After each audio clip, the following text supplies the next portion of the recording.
Hello everybody, it's Sarah, and today I have a review for you of a book that is a first book in a series that I am sure has the potential to become one of my favorite series of all time once it is finished. And that book I'm talking about is The Black Coast by Mike Brooks, which is the first book in the God King Chronicles. I have also already read the second book, The Splinter King. However, this review will concentrate on the first book, even though I might talk a little bit at the very end of the review how I thought the series continued and how I like the continuation so far. But in this review, we're gonna mostly stay with this book. As most of my reviews, this review is also going to be spoiler-free, even though I will go a little bit into my thoughts on the second book, but that will just be in terms of thoughts, not in terms of plot. And so let's start with a summary that will also concentrate on the plot of the first book, because by now the plot in the series is quite sprawling and I don't think I can concisely pin down what the series is about. So let's start with what the first book is about. Most of this plot is set in a place called Black Keep, and the people of Black Keep have been dealing over the years every now and again with raiders coming, doing their thing, killing people, raiding stuff, and then leaving again. Now, at the very beginning of this book, it seems like the raiders are once again coming and they once again have to prepare to fight.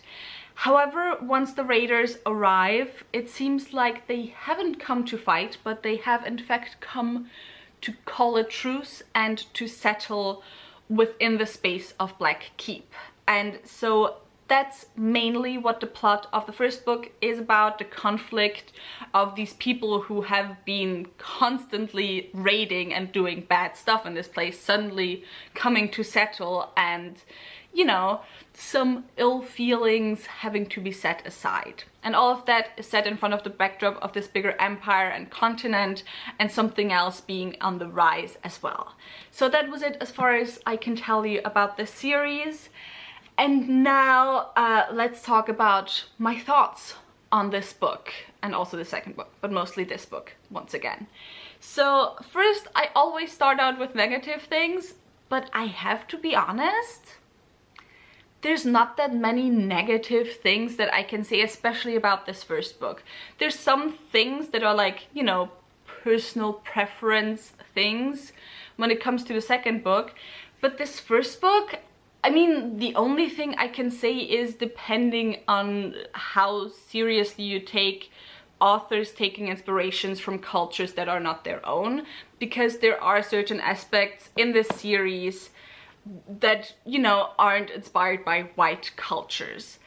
However, I don't mind that whatsoever, and I don't feel like it's cultural appropriation at all. Again, my feelings on cultural appropriation in fantasy are very complex, and you know, I think it's a very hard discussion with no strict lines. I will leave my videos on that topic down below and up there. But anyway, I wouldn't consider it appropriation in this context, because a big part of this series is cultures coming together, people from different cultures coming together and learning about each other, having to learn about each other, having their prejudices challenged, having their beliefs challenged.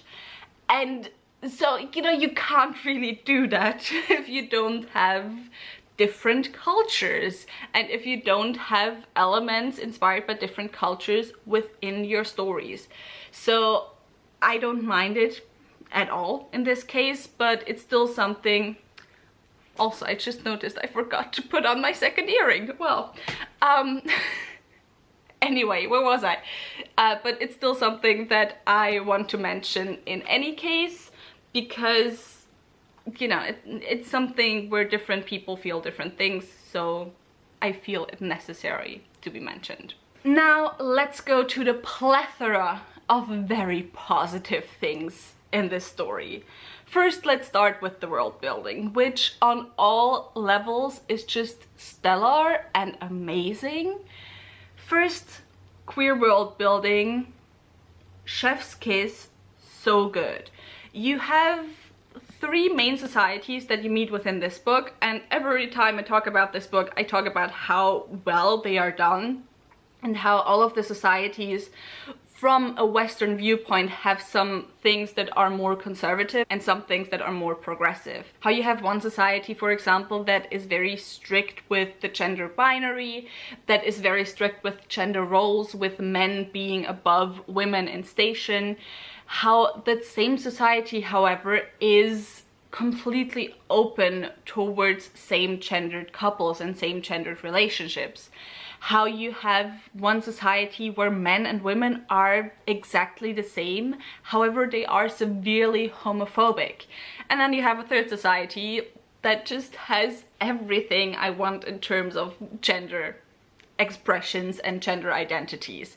So, you know, there's so much difference and so much nuance within the queerness of the cultures of this world, and I just love that so much, because something that we see a lot more nowadays already with queer world building is worlds that are very open towards queerness and where there is little to no discrimination when it comes to queerness. However, when you have worlds like this where multiple cultures clash, I just love it that it's not like one culture that is open towards everything and another culture that is completely closed-minded, but where all the cultures again have a lot of nuance in their queerness. And it's something that is so well done. Then also in terms of world building, there is so much done with the language in this world. By the way, I talked about this in my recent video in which I talked about my favorite world building ever. Well, currently, I guess. I will leave that video down below and up there as well. And I mostly just talked about the queer world building then, but one of the comments reminded me like how amazing the play with language is within this world as well. But not language in terms of the language used to tell the story, but language in terms of how the different people speak. Because when a character starts talking, you instantly know which culture they come from. And I think that is a feat. For example, one of the cultures obviously has a lot of different gender identities, and you get that within the language. And, you know, you have different pronouns and everything that are mostly different from each other in terms of how the accent is, like, or accent, I don't know how it is in English, like the French accent thing. I would actually be interested to listen to the audiobook of this just to know how the audio narrator does it and how it's differentiated there. Then in another of the societies, all social interactions, or a lot of the social interactions, are very formalized, and that comes across in the language, because within the language every person always refers to themselves in how they stand in relation to the person that they are talking to, which is also something just so interesting and so amazing. And it just, so much done, so much detail paid. And you'd think that world building that has so many nuances would have a hard time with, you know, exposition dumping and maybe pushing all of it onto you at once. But what I love is that in between some chapters you get these little interludes that, like, those are actually my favorite types of exposition dumps. You get these interludes that are written as if they were written by an academic in world, explaining certain aspects of the world. And then also something else that helps is that, again, the main plot of the story is two different groups from two different cultures meeting. And so within discussions, there's a lot of exposition handled there in non-exposition dumpy ways. So the world building of this is so good. I cannot tell you how much I love it. It's just, it's so amazing. Next, let's move on to the plot. In terms of plot, for me, this is one of those books that very much finds the balance between action and then more political, cultural, social stuff. Because this is not a purely political fantasy. This very much has some faster paced, more action focused parts within it. But at the same time, it's not only that. And it's not only about fighting and when is the next fight, but it's also about, again, those two different groups navigating the cultural divides between them, and also then kind of having to prepare for the political consequences of what they're doing. So I think in terms of plot, it's just perfect. Also, and I am gonna now bring in the second book, something I really enjoyed in terms of plot and in terms of focus.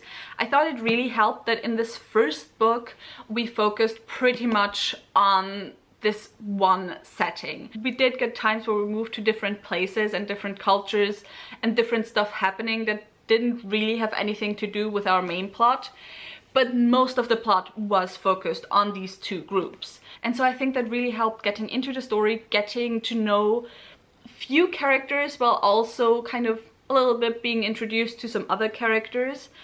And that means that once I started the second book, I was firmly invested in this story and in this world.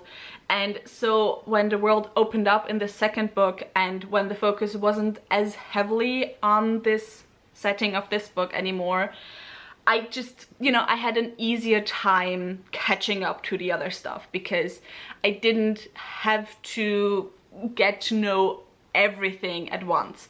I mean, it did have, and that's the one quote-unquote negative for me personally, the fact that, you know, I was so invested in the characters in this book, which is a good thing, that I was a little bit sad and a little bit disappointed that we didn't get as much of those characters in this book, because again, we move on to different parts of the world a lot more in the second book, which doesn't mean that we leave these characters completely, but it's not like 4/5 focusing on those characters in this book versus, I don't know, 1/4 of the time in this book. So yeah, by the way, that's just random numbers. I don't know actually what the percentage is for each of the books. But yeah, that's kind of the one thing that I wanted to mention in terms of the second book and in terms of the entirety of the series. So now moving back to this one and talking about what I already a little bit started getting into, and that is the characters. I absolutely loved the characters in this book. First of all, one of the main characters, Sana, is such a badass woman, and she's a mother on top of that, which once again, love my mothers in fantasy. I love that she's a mother who has a really hard time letting go of her daughter, even though she knows she should. I love that she's a character who isn't without her faults. She belongs to the society that's severely homophobic, for example. So a big chunk of the book is her dealing with her own homophobia. Does that make sense? No. A large chunk of the book is another character dealing with her homophobia. That is what I wanted to say. But that's also something that I really appreciate about this book, is the characters aren't inherently good or positive characters because they lack all prejudice or whatever, which I think some authors sometimes fall into. No, the prejudices they have make sense for their cultures, but what makes them incredible characters that I can follow and that I can love is that while none of the characters really shed their prejudices by the end of this book, I don't know if they will have shed them by the end of the last book. But something that I really appreciate is that those characters, you know, they change. They are confronted with different beliefs. They are called out on their prejudices, and that makes them confront those prejudices and the sense behind these prejudices and you know, why they have them. But it's not done in a way where it's, you know, rationalized, because prejudices, as we all know, aren't rational. I just thought I'd mention that because the way I said it just now makes it seem like the prejudices are rationalized within this book, which is not the case. But anyway, I love that, and I love the characters so much. But I just love the characters, and I love that while, yes, I love the characters on their own, I just think the story wouldn't be the story without the characters, without these specific characters. But I also don't think these characters would work in other stories as well as they do within this story. I don't know if that makes sense. I hope it does, but it's the best way I can put it, I guess. So such good characters, such interesting plot, but once again, The thing I love most about this series, with the world building, with the plot, and with the characters, is how integral cultural and social differences are to this plot, because this is the type of fantasy I want to read, and nothing else. Well, I do want to read other stuff, but you know, this is what I mean with I don't want straight white fantasy. It's not that I don't want fantasy that has straight characters or that has white characters, but I want fantasy where different people from different backgrounds come together, clash in a lot of ways, have to fight in a lot of ways, and then come from that changed and change the fantasy world in the course of that. And that's just exactly what this book gave me.